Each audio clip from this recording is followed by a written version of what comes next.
नमस्कार. मी डॉक्टर रमा मराठे सादर करीत आहे माझ्या ती दोघं या कथासंग्रहातील एक कथा डॉक्टर सौ आनंदी गोपाळ जोशी. गोपाळरावांनी दिव्याची वात थोडी मागं सरकवली. उजेडाचा आनंदीला त्रास होऊ नये म्हणून ज्योत लहान केली. आनंदीच्या कपाळावर गोपाळराव हळुवार हातानं थोपटत होते. उजव्या हातानं त्यांनी तिचं पांघरून सारखं केलं आणि चेहऱ्यावरून हात फिरवला. तिच्या वर आलेल्या गालफडांनी तो हात तिथेच अडकवून ठेवला. हाताला पाणी लागलं. डोळ्यातून ओघळ वाहत होते. तिच्या अंगात ताप होता. गोपाळरावांच्या डोक्यात एकदम संताप भिनला. या रूढी परंपरा जीव घेतील आमचा, ते तात ओठ खात पुटपुटले. त्यांच्या मनात विचारांचं काहूर माजलं होतं. ही ग्लानीत आहे. सकाळी तर किती आनंदात होती. आज 16 नोव्हेंबर 1886. हिंदुस्थानचा किनारा गाठला. माय देशाची हवा लागताच हिची प्रकृती सुधारेल असं वाटलं होतं. ही दिसतही होती किती ताजीतवानी. इथं दात्यांच्या घरी आलो. मावशी गेल्याचं कळताच हिनं चक्क डोक्यावरून आंघोळ करावी. प्रकृती अशी क्षीण, त्यात थंडी. मी म्हणतेय आपल्याला काय सोसेल किंवा नाही याची जरा देखील पर्वा करू नये हिनं. आनंदी, अगं लाख मुलाचा जीव तुझा. साऱ्या हिंदुस्थानचे डोळे तुझ्याकडे लागले आहेत. आज सकाळी पाहिलंच ना कशी पुष्पवृष्टी केली तुझ्यावर. फुलं, हार, तुरे, अभिनंदन पत्र, मानपत्र, कौतुक पत्र यांचा नुसता वर्षाव झाला. गोपाळरावांना आनंदीचं बोटीतून बाहेर पडतानाच साजरं रूप आठवलं.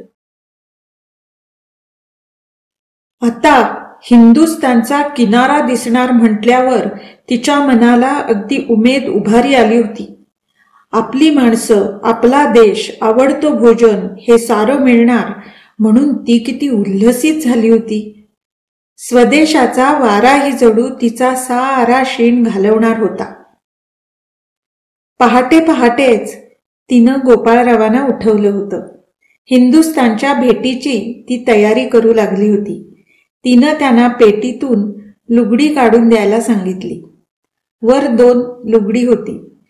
त्यातलं एक गोपाळराव काढून द्यायला लागले तर म्हणाली, माझ्या अमेरिकेतल्या या गुजराती साडीबद्दल मागे रागे भरणं झालं होतं.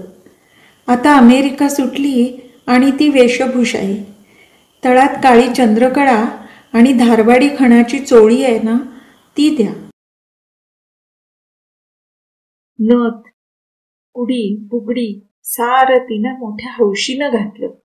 नऊवारी काळी चंद्रकळा ती नेसली. तिच्या केसांचा गुंता सोडवून देताना मात्र गोपाळराव घामाघूम झाले. तुमचे केसही पुष्कळ हो. आनंदी मोकळं हसली होती. तिनं वेणीफणी आवरून उगवत्या सूर्या इतकंच तेजस्वी ठसठशीत कुंकू लावलं. मग अंगावर पांढरी शुभ्र काश्मीरी शाल घेतली. दुसरी सरस्वतीच जणू असं गोपाळरावांना वाटलं होतं. अमेरिकेतून डॉक्टर होऊन परतलेली आनंदी. आपलं स्वप्न, मुलाच्या मृत्यूनंतर तिनं डॉक्टर बनण्याचा ध्यास घेतला आणि स्त्रीला निदान सुशिक्षित बनवणं ही आपली आकांक्षा मग त्यापुढं अगदीच ठेंगणी वाटायला लागली. याच मुंबई शहरात केवळ 7-8 वर्षापूर्वी शाळेत जाणाऱ्या आनंदीला लोकांनी दगड मारले होते. वाळीत टाकण्याच्या धमक्या दिल्या होत्या. ती आनंदी मायदेशी परतली म्हणून सारा देश हरखला होता. आनंदोत्सव साजरा करीत होता. गोपाळरावही त्या आनंदात हरवून गेले होते. या आकाश फुलासोबत जणू आकाशात तरंगत होते. आनंदीनं पूस बदलली. तिला एकदम खोकल्याची उबळ आली.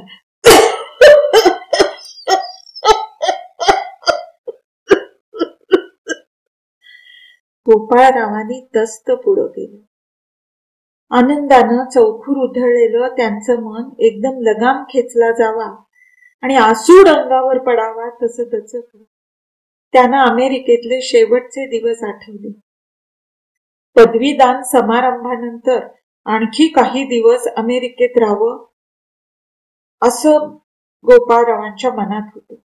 पण नायगारा बघून परतल्यावर आनंदीची तब्येत आणखीनच बिघडली. गोपाळरावांना तारीख वार सगळं आठवत होतं.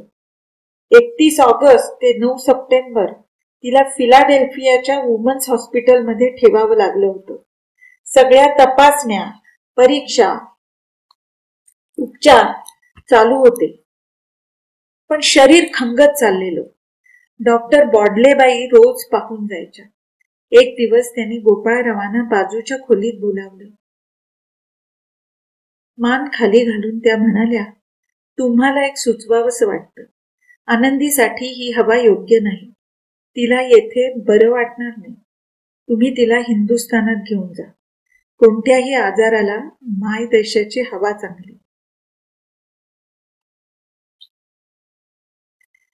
गोपाळरावांच्या पोटात एकदम कालवल्यासारखं झालं. त्यांनी खुर्चीचा आधार घेतला. चाचरत ते म्हणाले, तिथे तरी बरं वाटेल ना? तुम्ही म्हणाल तसं करतो. डॉक्टर बॉडले आनंदीच्या कॉलेजच्या डीन होत्या. आनंदी त्यांची लाडकी शिष्या होती. आनंदी परीक्षेत पहिली आल्याचं त्यांनी स्वतः गोपाळरावांना पत्र पाठवून कळवलं होतं. तिच्याबद्दल त्यांच्याही मनात खूप आशा अपेक्षा होत्या. त्या कोसळताना पाहून त्यांचंही मन हेलावलं होतं. हे गोपाळरावांना समजत होतं. चेहरा निर्विकार ठेवण्याचा कसा बसा प्रयत्न करीत त्या म्हणाल्या, परिस्थिती गंभीर आहे. तिला कळू देऊ नका. गोपाळराव लहान मुलासारखे रडायला लागले. पाठीवर थोपटत बॉडलेबाईंनी धीर दिला. परमेश्वराचा हवाला दिला. त्या म्हणाल्या, मायदेशाच्या हवेनं कधी कधी चमत्कार घडतात. मोठमोठे आजारही बरे होतात.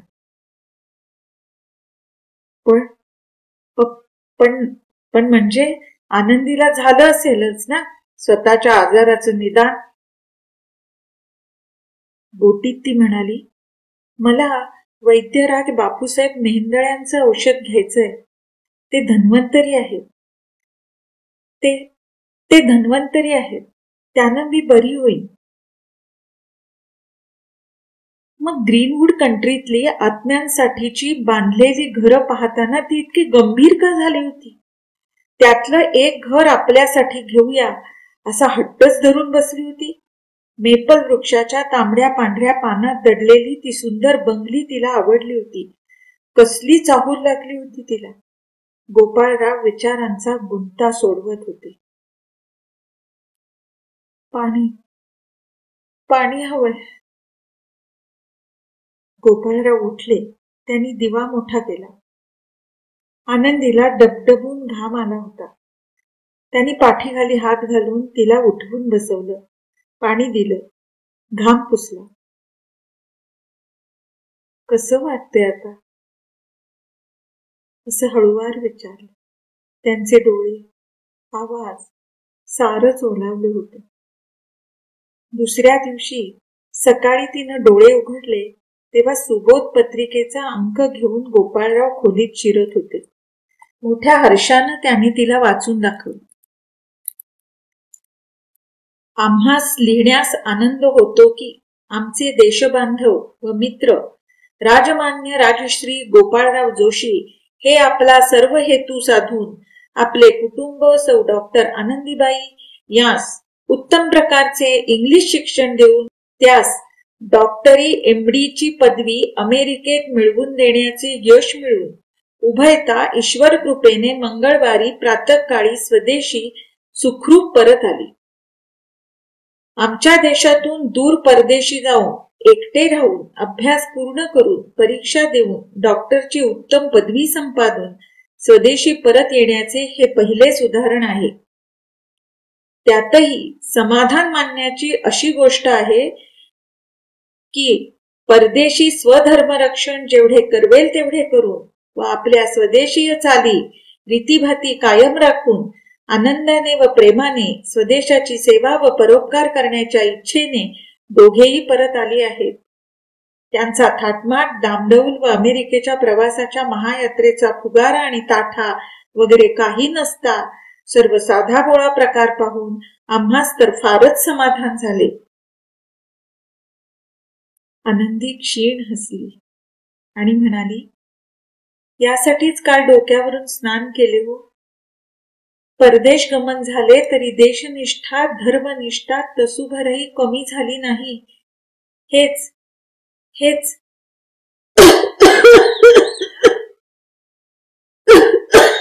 तिला खोकल्याची उबळ आहे.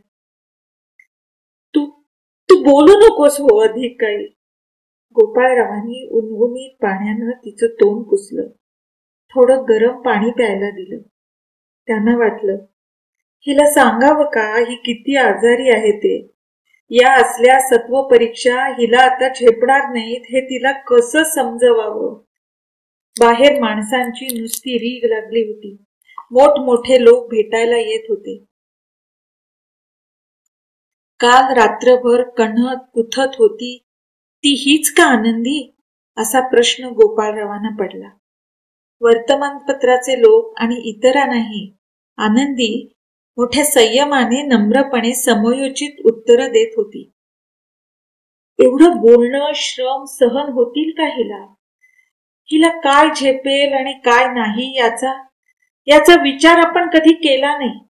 सतत नवनवीन ओझी टाकत चालू हिच्या मनावर, शरीरावर. पार शिणवून टाकलं हिला. निर्दयी वागलो हिच्याशी. बालसुलभ, स्त्रीसुलभ कसल्याच भावनांचा विचार नाही केला. त्याचीच ही शिक्षा काय? हो, पण शिक्षा आपणाला व्हायला हवी, हिला का? गोपाळरावांना आठवली लहानगी आनंदी, 9 वर्षांची, गणपतराव जोशी इनामदारांची थोराड दिसणारी मुलगी यमू. मुलगी पहायच्या समारंभातली 9 वारीचा बोंगा सावरणारी, रसरशी, आरोग्य संपन्न, ठेंगणी ठुसकी, तेजस्वी डोळ्यांची. आपली एकच अट होती, नारळ मुलगी नको. नारळ मुलगी नको म्हटल्यावर गणपतराव चमकले. तेव्हा आपण खट्याळपणे म्हणालो होतो, मुलगी द्या, नारळ नको. पण मी तिला शिकवणार. गणपतराव गांजलेले होते. 25 वर्षाच्या विधुराची ही तऱ्हेवाईक अटही त्यांनी मान्य केली, पण ती त्यांना पचली नव्हती. हिची आई हिला शिकवण्यासाठी पाठवायचीच नाही. ही कसली अगोचर चाळे. भर दिवसा नवऱ्याच्या खोलीत जाते, शिकून काय मोठी मडबीण व्हायचंय, असा कांगावा करीत रात्री उशिरापर्यंत काम सांगत राहायची, मारायची. एकदा तर पोटरीवर पाठीवर जळक्या लाकडानं मारलं. एकीकडे हा असा आईचा मार, दुसरीकडे धाकात ठेवलं नाही तर ही ऐकणार नाही, शिकणार नाही असं वाटून आपणही हिच्यावर हवं तसं ओरडायचो. बुक, पट्टी, स्टूल काहीही फेकून मारायचो. तुला सोडून देईन, ख्रिस्ती होईन अशा धमक्याही द्यायचो. फार फार सोसलं हिनं, पण शिकायचं सोडलं नाही. कुशाग्र बुद्धी, एक पाठीच म्हणायला हवी. आपल्या लक्षात आलं होतं ते. खरं तर देवानंच हे दान आपल्या पदरी टाकलं होतं. आपल्याला जपता आलं नाही. एक तरी स्त्री शहाणी करून बायको माणूस काय करू शकते हे जगाला दाखवून द्यायचं होतं. जे जे अपेक्षिलं ते आनंदीनं सहज पेलून दाखवलं. आपण मात्र हिचं कौतुक कधीच नाही केलं. अभ्यास केला नाही की झोडपून काढायचं. त्या दिवशी आजीबाईंनी सांगितलं, अहो अशा दिवसात नाही मन लागत एक एकदा. तेव्हा कुठे कळलं आनंदीला दिवस गेलेत म्हणून. 2 महिने झाले होते. हिनं तोंडातनं ब्र नाही काढला. निमूट मार खात उभी होती. गरोदरपण, बाळणपण, मातृभावना कशाचा म्हणून विचार नाही केला आपण. आनंदी मुलाला पाजत बसली तरी आपलं पित्त खवळायचं. या असल्या गोष्टीत वेळ काढते म्हणून हातांचा, शब्दांचा मार देतच होतो आपण तिला. कोवळं वय, कधी खेळू बागडू दिलं नाही की कधी खाण्यापिण्याचं कोड कौतुक केलं नाही. अभ्यास करणारं यंत्र बनवलं होतं तिला. यंत्राला तेलपाणी घालतात, निगा राखतात, तीही मी कठोर माणसानं राखली नाही. लोक काही बाई बोलायचे, दगड देखील मारायचे, अपमान करायचे, दूषण द्यायचे. आपल्यासाठी सार सार सोसलं हिने.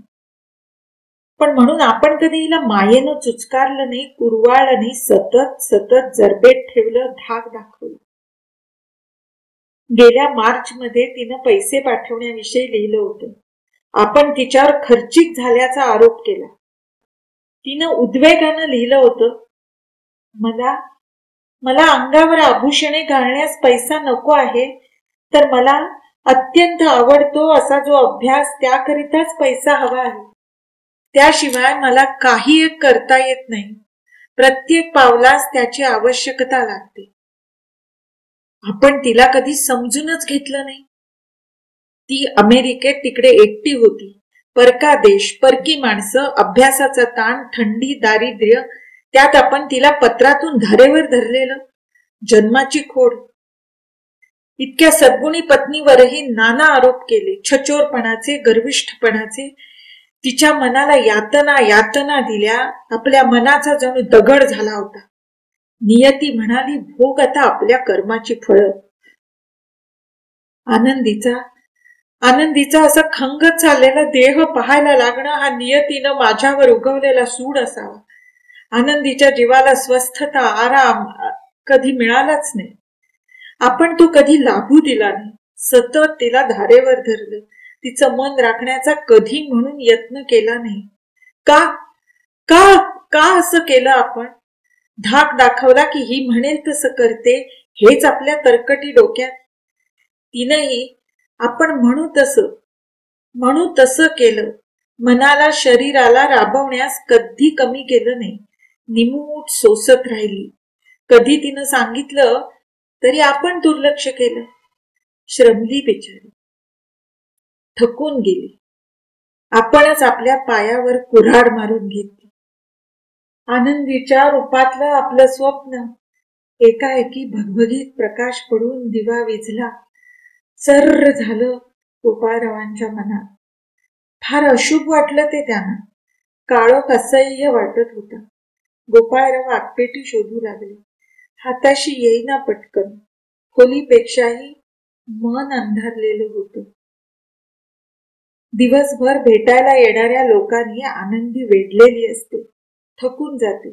रात्रभर ताप खोकला पाठ सोडत नाही, सतत कण्हत असते. पण दिवसात जराही दिसू देत नाही यातलं काही. पाठ अंथरुणाला टेकली की ग्लानीत असते. खूप वाटतं हिच्याशी पोटभर बोलून घ्यावं. अगदी ती आणि आपणच असावं फक्त. क्षमा मागायची हिची, केल्या अपराधांची. वेळ फार कमी उरलाय. आता ती माझी एकट्याची नाही राहिली, उभ्या राष्ट्राची झाली. डॉक्टर सौ आनंदी गोपाळ जोशी. सगळ्या देशातून माणसं येतात. नुसती गर्दी उसळलेली असते. सदा सर्वदा लोक येतच असतात. त्यात कुणाला नाही म्हणवत नाही. पुरुषांप्रमाणे स्त्रियाही येतात. ज्यांनी कधी घराचा उंबरठा ओलांडला नसता अशा स्त्रिया आनंदीला बघायला येतात. काहींनी आनंदीसाठी स्वयंस्फूर्तीने शंकराच्या देवळात अभिषेक सुरू केलाय. घरी येऊन ब्राह्मण मंडळी हिला अंगारा लावतात. प्रकृतीस उतार पडावा म्हणून पूजा अर्चा करतात. आनंदी, लोकांचं हे प्रेम तू मिळवलंस. हेच लोक आपल्याला वाळीत टाकायला निघाले होते, याचा त्यांनाच विसर पडलाय जणू. कल्याणच्या जोशीवाड्यात झिम्मा फुगड्यात रमणारी ही दांडगी पण बुद्धिमती मुलगी, ईश्वरानं आपल्याशी तिची गाठ बांधली. पाहता पाहता आकाशात झेपावली. मुंगी उडाली आकाशी. दुपारच्या डाकीनं एक पत्र आलं. कुतूहलानं आनंदीनं ते फोडलं. खाली सही होती, बाळ गंगाधर टिळक. व्यक्ती ओळखीची नव्हती, पण त्यांच्याबद्दल कानावर आलं होतं. केसरी मराठ्याच्या संपादकांचे हे नाव आहे. मजकूर मोडीत होता. आनंदीनं वाचायला सुरुवात केली. आपण परदेशात जाऊन किती कष्टाने विद्या संपन्न केली हे आम्हास माहीत आहे. आधुनिक काळातील सर्वश्रेष्ठ स्त्रियांमध्ये आपली गणना आहे. आपणास पैशांची आवश्यकता आहे असे काल कानावर आले. सरदार दरकदारांच्या नादी लागू नये. नाचरंगात आणि नशा पाण्यात ते हजारो रुपये उडवतील, पण चांगल्या कार्यासाठी पैही देणार नाहीत. उलट टवाळी करून गावभर बभरा मात्र करतील. आमचा वर्तमानपत्राचा व्यवसाय आहे. प्राप्ती विशेष नाही तरी सुद्धा आपणास 100 रुपये पोचवावेत अशी इच्छा आहे. उद्या गोपाळराव आमच्या कचेरीत आले तर त्यांच्याजवळ मी पैसे देईन. आपले यश इतके उज्ज्वल आहे, कर्तबगारी इतकी थोर आहे की आपणास यापेक्षा कितीतरी मोठी रक्कम मी द्यायला हवी, परंतु आज मला ते शक्य नाही. याबद्दल खेद वाटतो. या पैशांबद्दल कुठेही वाच्यता होऊ नये. ही गोष्ट गुप्त राहावी अशी माझी इच्छा आहे. परमेश्वर कृपेने आपणास बरे वाटावे व तुमच्या ज्ञानाचा व कर्तृत्वाचा आपल्या देशबांधवास उपयोग व्हावा अशी प्रार्थना आहे. उद्या गोपाळरावांना जरूर पाठवावे. अनुमान करू नये. आनंदीनं ते पत्र पुन्हा पुन्हा वाचलं. अचानक तिचे डोळे भरून आले. खुंदक्याने तिचं शरीर गदगदू लागलं. ती हमसून हमसून रडू लागली. गोपाळरावांचा अंमळ डोळा लागला होता. रात्रभर त्यांना जराही नीज मिळाली नव्हती. आनंदीच्या रडण्यानं ते एकदम दचकून उठले. अहो, रडता कशाला? मी अजून जिवंत आहे म्हटलं. गोपाळराव हसत म्हणाले. आनंदीनं पत्र दाखवलं. अहो, यात रडण्यासारखं काय आहे? असे कसे हो तुम्ही? तुम्हीच वाईट नाही वाटत? वाईट कशाचं? तुमचं केवढं कौतुक लिहिलंय केसरीच्या संपादकाने. अहो, केसरी पत्र माझं आवडतं. विष्णू शास्त्री तर माझं देवा समान. या संपादकास मी पाहिलं नाही, पण स्वदेश प्रेमाचे त्यांचे जळजळीत लेख वाचले आहेत मी. त्यांनी 100 रुपये देणं याची महती अधिक. पण आनंदीला मला शरम वाटते हो. अमेरिकेला गेले, हाडाची काढ करून अभ्यास केला आणि काय झालंय? असं इतरांच्या भीतीवर जगण्याची पाळी यावी. मी इनामदारांची लेख अपमानित जीणं नको वाटतं हो. त्यापेक्षा मरण बरं. तुम्हीच विनवलं होतं. नोकरी सोडू नका म्हणून कळवलं होतं. तुमची नोकरी असती तर आज ही वेळ आली नसती आपल्यावर. असं दान घेण्याची पाळी नाही ती. आनंदी स्फुंदत होती. अस्थिपंजर उरलेला देह. रडताना वेडा वाकडा होणारा तिचा चेहरा त्यांना पावेना. त्यांनी बाराबंदी घातली. डोईवर पागोट ठेवलं. वाहना चढवताना बोलले. अहो, त्या पत्रानं तुमच्या मनास एवढ्या यातना होतील हे आधी कळतं तर ते पत्र तुमच्या काही हाती लागू दिलं नसतो. आनंदी दचकली. हेच बोलले काय? ती पुटपुटली. तिनं डोळे पुसले. हे कधीपासून आपल्या मनाचा एवढा विचार करायला लागले? नवरा बायकोचं नातं आपलं. ते सुखही तेव्हा उरबाडून घ्यायचे जेव्हा ते सुख आहे हे सुद्धा कळत नव्हतं. वयच तसं होतं. आपण 16-17च्या होईपर्यंत यानाच त्याची आसक्ती राहिली नाही. मला काय हवं काय नको याचा याने कधी विचारच केला नाही. आणि आज खरंच आता मात्र हे आपल्या जीवाला जराही तोशीस पडू देत नाही. पळभर म्हणून विसंबत नाही. आईच्या मायानं सगळं करतात. कफाची तस्त साफ करतात. अन्न पाणी औषध सार वेळेवारी करतात. रात्र उशा पायथ्याशी बसून असतात. माझ्या मनाला जपतात. यातलं थोडकं जरी मी अमेरिकेस होते तेव्हा करते तर कदाचित ही वेळच आली नसती. मी अमेरिकेत जाणार हे कळल्यापासूनच लोक वावड्या उठवत होते. आनंदी धर्मांतर करणार. आनंदी हिंदुस्थानला विसरणार. आनंदी आता नवऱ्याच्या हाती लागणार नाही. मांसान्न खाऊन आनंदी धर्म बुडवणार. अमेरिकेत पत्रांचा पाऊस पडे. ओळख देखील नसलेले लोक मला सदुपदेश करण्याचं परम कर्तव्य बजावत होते. आप्तेष्ट, कुटुंबीय सारेच चौकशा, आरोप, उपदेश यांची खैरात करत होते. माझ्या प्रिय हिंदुस्थानच्या प्रतिनिधींनी तर मला जणू आरोपीच्या पिंजऱ्यातच उभं केलं होतं. मला विरोध करण्यात, मजवर संशय घेण्यात, नाही ते आरोप करण्यात त्यांना धन्यता वाटत होती. अगदी अगदी घायाळ होत होते हो मी. बाकी कोणाची नाही तरी तुमच्या साथीची अपेक्षा होती हो.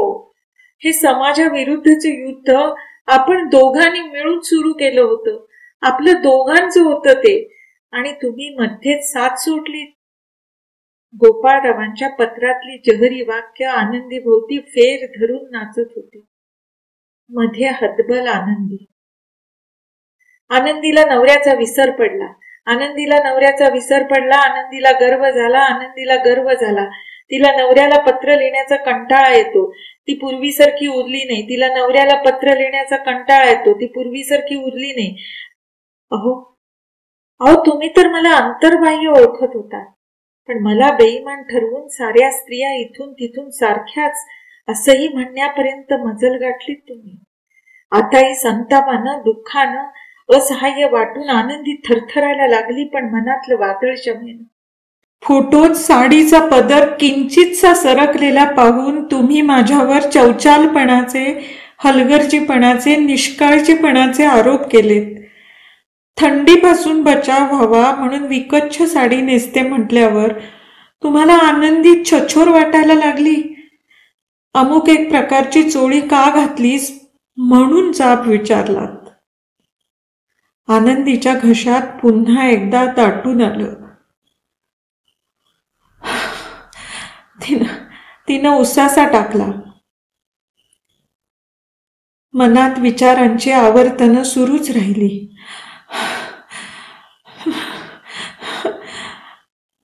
जीव कोंडल्यासारखा झाला. आपणास वारा होऊन लिहिले होते हो. आपली बायको कशी आहे हे आपणास माहीतच आहे. या लेखणीचा व तिचा जितका परिचय आहे त्यापेक्षा आपला आणि तिचा अधिक आहे. माझा सर्व वेळ मी अभ्यासाकडे दिलेला आहे आणि मी आपलं आयुष्य देखील त्यातच खर्च करणार आहे. तथापि आपल्याविषयी काहीही झालं तरी हयगय होईल असं मनात सुद्धा येऊ देऊ नका. या जगात आपणच माझे सर्वस्व आहात. मजबद्दलचा असलेला एक प्रकारचा विश्वास हा मात्र मनातून घालवून लावू नये. या जगात आपली जागा कशानेच भरली जाणार नाही. आपल्या शब्द सामर्थ्याने आपण मजसाठी काय काय केले हे मी जाणून त्याविषयी कृतज्ञ नाही काय. आपण माझे नेते, शास्ते, समाधान करते व त्राते आहात इतकंच नव्हे, तर आपण मला गुलामगिरीतून मुक्त करून स्त्रियांच्या उत्तम पदवीप्रत नेऊन ठेविले आहे, आणि त्यामुळे मी सदोदित कृतज्ञ राहीन. माझ्या या शब्दांचा त्यावेळी तुम्हावर तिळभर देखील परिणाम झाला नाही. तो तसा होता तर तुम्ही मला हत्तीचं बळ देऊ शकला असता. पण या संशयाच्या आरोपाच्या वाळवीनं माझ्या मनाचा पार पार भुगा करून टाकला.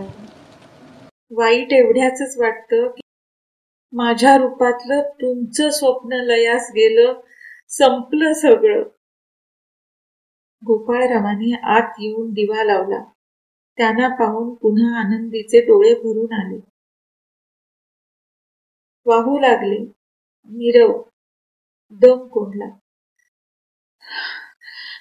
ती धापा टाकू लागली. गोपाळराव धावले. त्यांनी तिला बस्ती केली, औषध पाजलं, चाटण दिलं. पार घाबरून गेले होते ते. आनंदीला पाहावेना.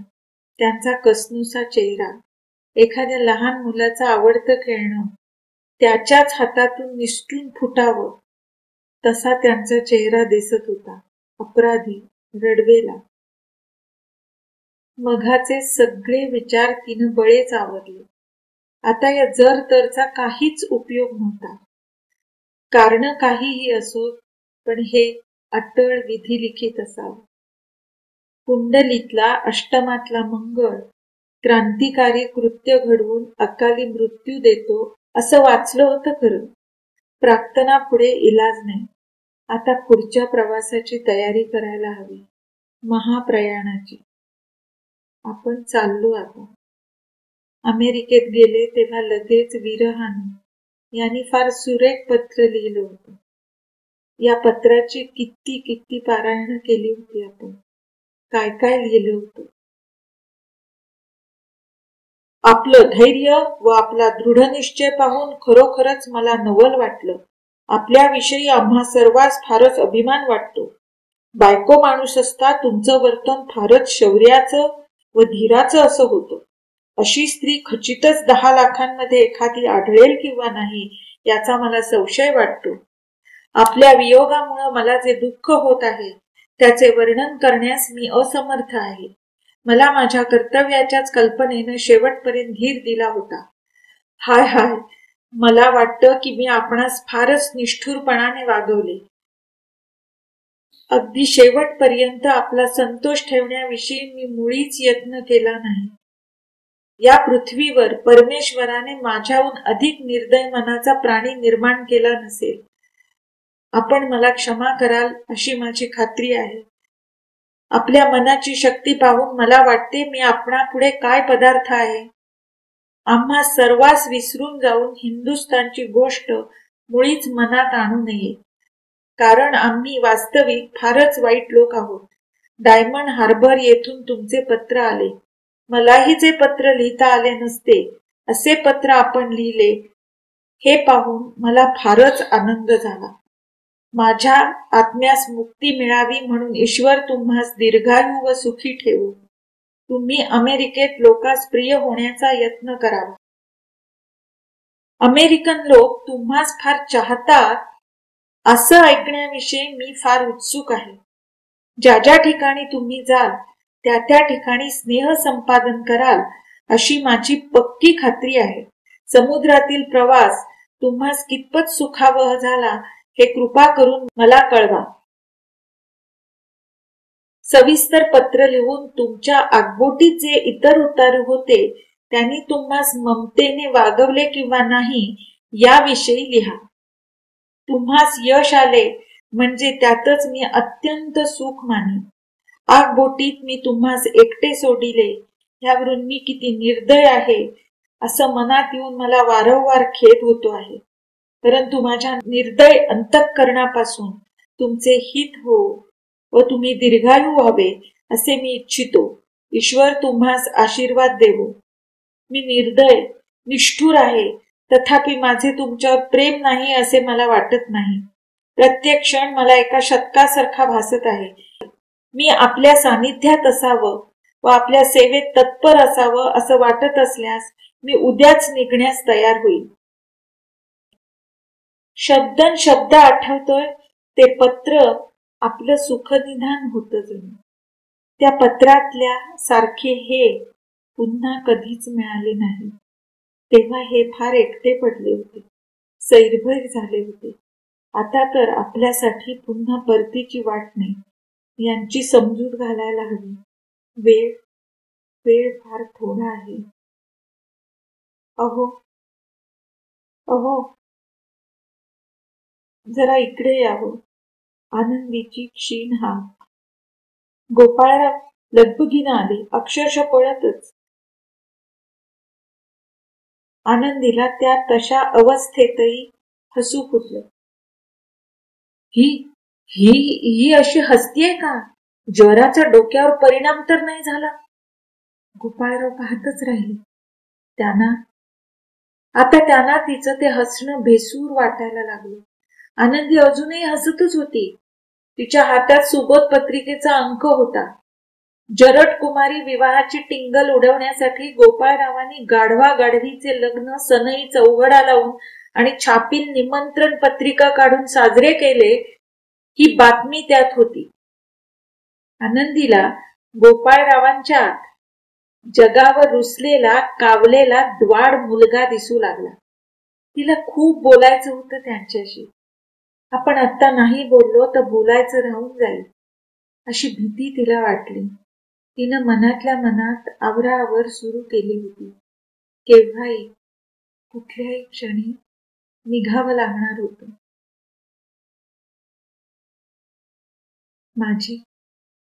माझी शेवटची इच्छा तुम्ही नक्की नक्की पुरी कराल ना? मला खात्री आहे. मरणानंतर माझी रक्षा ऑन थिओकडे पाठवाल ना? आनंदीनं काकुळतीनं विचारलं. नंतर ती स्वतःशीच बोलल्यासारखं बोलत होती. आई बहिणी यांचं सुख माझ्या दैवीच फार नव्हतं. त्याला कोण काय करणार? पण अमेरिकेतल्या रोझेलच्या घरात ऑन थिओनं मात्र मातृप्रेम दिलं, माहेरपण केलं. जणू आता तिच्याच कुशीत चिरनिद्रा घ्यायची. गोपाळरावांचा घसा दाटून आला. डोळ्यात पाणी जमायला लागलं. ते कसं बसं आवरताना चेहरा वेडा वाकडा झाला. त्याने आनंदीचा हात हातात घेतला. आनंदीचा सतेज देह आता फक्त अस्थिपंजर उरला होता. आता मी वाचत नाही. मृत्यूनं आपले पाश आवळायला सुरुवात केव्हाच केली. म्हणून तर वैद्यराज मेहेंदळ्यांनीही उपचार करणं नाकारलं. अमेरिकेत असतानाच मला त्याची चाहूल लागली होती. मला जमेल तेवढं केलं हो मी. आता माझ्या हातात काही राहिलं नाही. तुमची काळजी वाटते. जगले वाचले असते तर मी तुमची साथ केली असती. पण नियतीच्या मनात नसावं. तुमची धाव आपल्या समाजाच्या फार पुढे. अशांना समाज माफी देत नाही. उलट नाडतो, अडवतो. तुमचं असंच झालं. म्हणून तुमचं कुणाशी पटत नाही, पटलं नाही. तुम्हाला विधवा विवाह करायचा होता. तुमच्या वयाची जोडीदारी मिळते. पण माझ्यासारखी 9 वर्षांची पोर गाठी पडली. आनंदी, नको नको ग असं बोलूस असं. अगदी थांबव. तू तू तू भाग्य आहेस माझं. मीच करंटा. उकिडव्या बसलेल्या गोपाळरावांनी ढोपरात मान घुसवली. आनंदी तंद्रीतच बोलत होती. तुम्हास फार फार दुखवले या समाजाने. चावरे बोकरे करून सोडले. म्हणून तुम्ही असे वागता. लोकांना ते विक्षिप्त वाटतं. पण तुम्ही दाखवून दिलं हो. बायको माणूस काय करू शकते हे जगास दाखवून देईन हाच तुमचा एक ध्यास.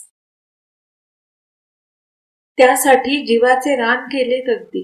मित्रमंडळी नाहीत, मौज मजा नाही, चांगलं चुंगलं खाणं पिणं इतकंच काय, पण संसार सुखही नाही घेतलं. मला अमेरिकेत पाठवलं. लोक माझं कौतुक करतात, पण तुमचा पराक्रम मोठा. यासाठी फार मोठं मन लागतं. मला वाटे अमेरिकेत शिकून आता हिंदुस्थानच्या बायका मुलास उपयोगी पडेल. पण हे नशिबात नव्हते. तुमचे श्रम वाया नाही गेले. तुम्ही कवाड उघडलीत स्त्री शिक्षणाची.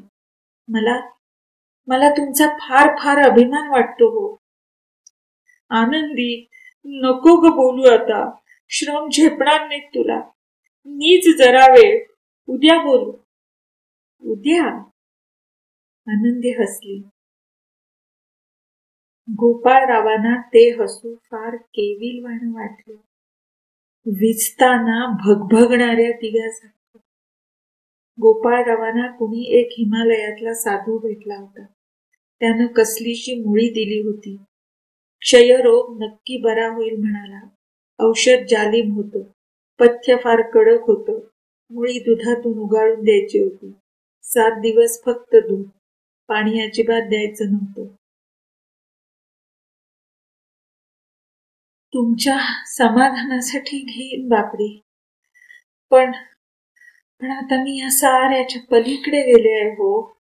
माझं निदान चुकायचं नाही.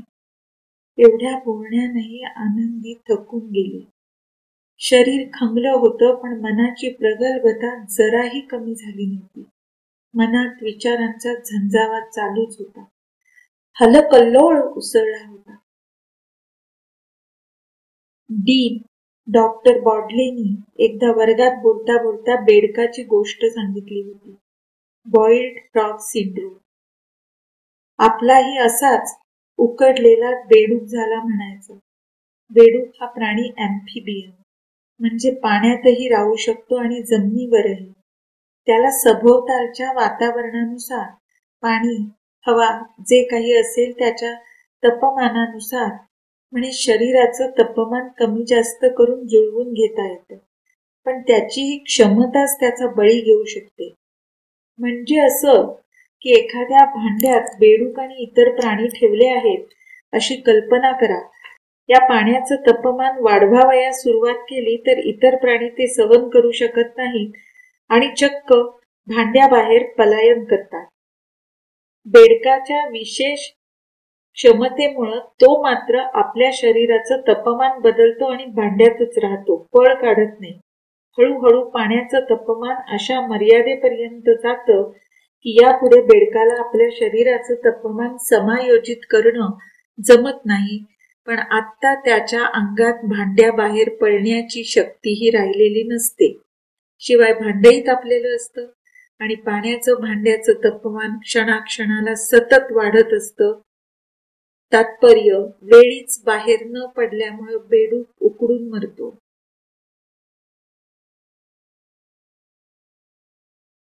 आपलंही असंच झालं. दृष्ट लागेल अशी प्रकृती होती आपली. आई तर दांडगट थोराड यावरूनही बोलायची. आईनं कधी ममतेच्या शब्दाचा उपयोग नाही केला. मला शिक्षा करायची ती लहानशा दोरीनं किंवा वादीनं नव्हे. तिनं नेहमी दगड, लाकडे आणि विस्तव यांच्याशीच गाठ ठेवली होती.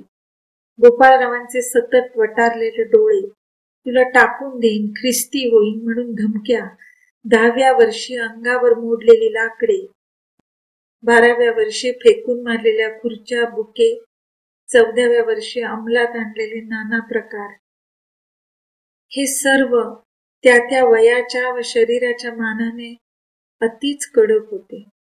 मग बाळंतपण, गोपाळरावांचा विक्षिप्तपणा, तांदुल्याचं उराशी कवटाळलेलं थंडगार कलेवर समाजाचा विरोध, शाळेत जाते म्हणून लोकांनी दगड मारणं, अंगावर कचरा फेकणं, वाळीत टाकण्याच्या धमक्या, मग अमेरिकेत जायचं ठरल्यावर उठलेल्या वावड्या, बोटीवरचा प्रवास, तिथले अपमान, उपहास, जॉन्सनबाईचं हिडीस करणं, टिंगलटवाळी करणं, परका देश, परकी माणसं, परकी भाषा, पैशाची कमी, अभ्यासाचा ताण, गोपाळरावांचे काळीज थिजवून टाकणारे आरोप, शाकाहाराचा आपला आग्रह, तिथली थंडी, धुरकटलेली खोली, परदेशात राहूनही पारंपरिक स्त्रीच्या चौकटीत स्वतःला बसवण्याचा आपला अट्टहास.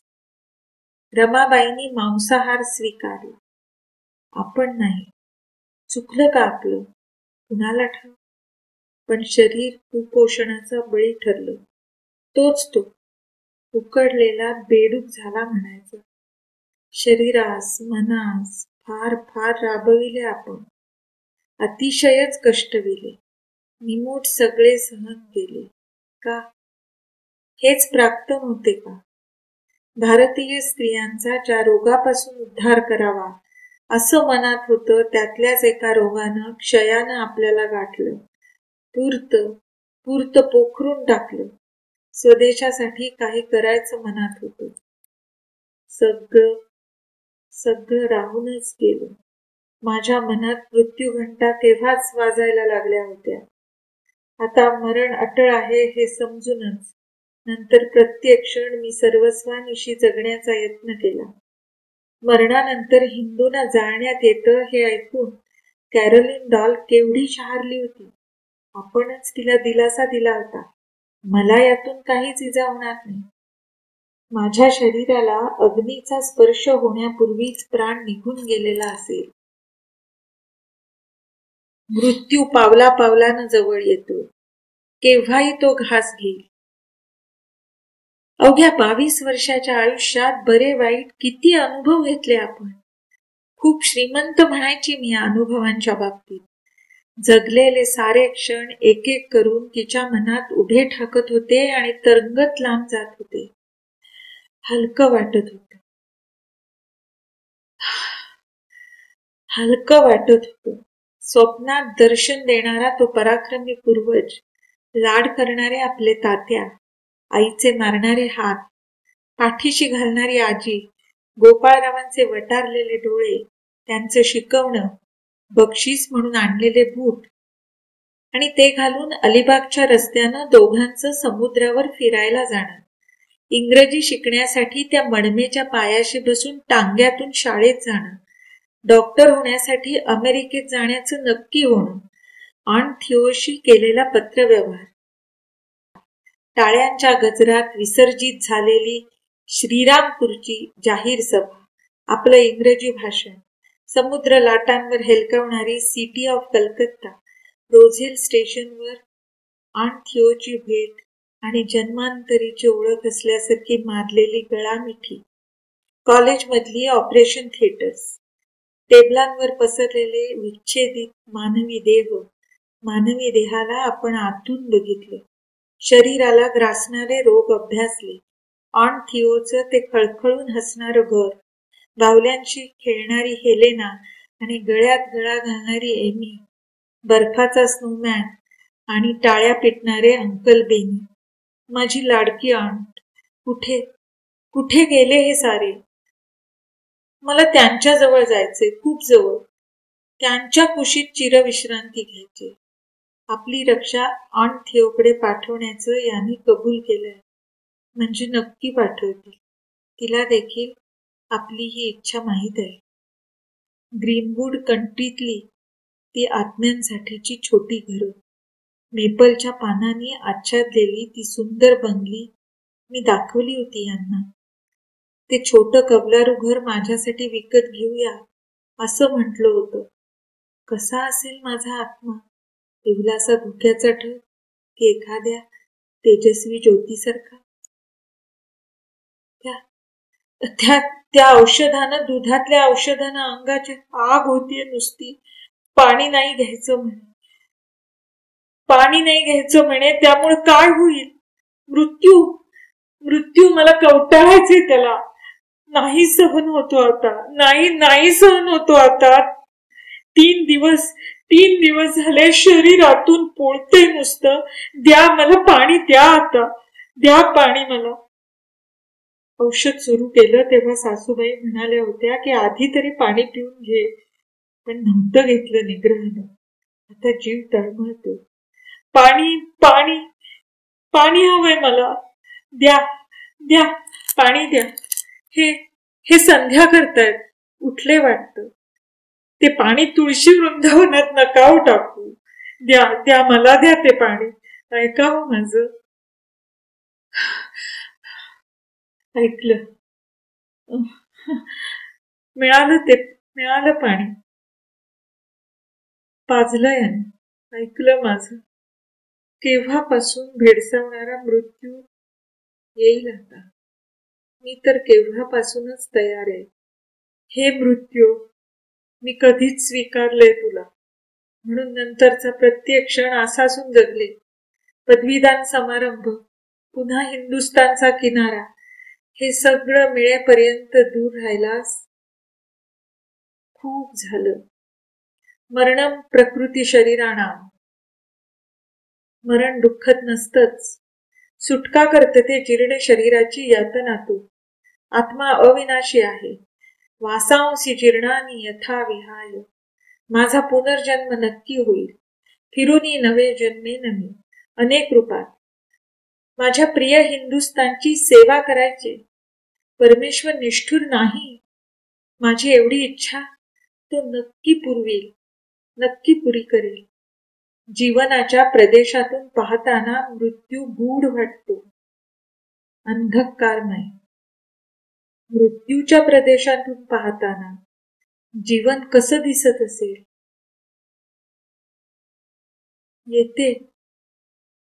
येते मी.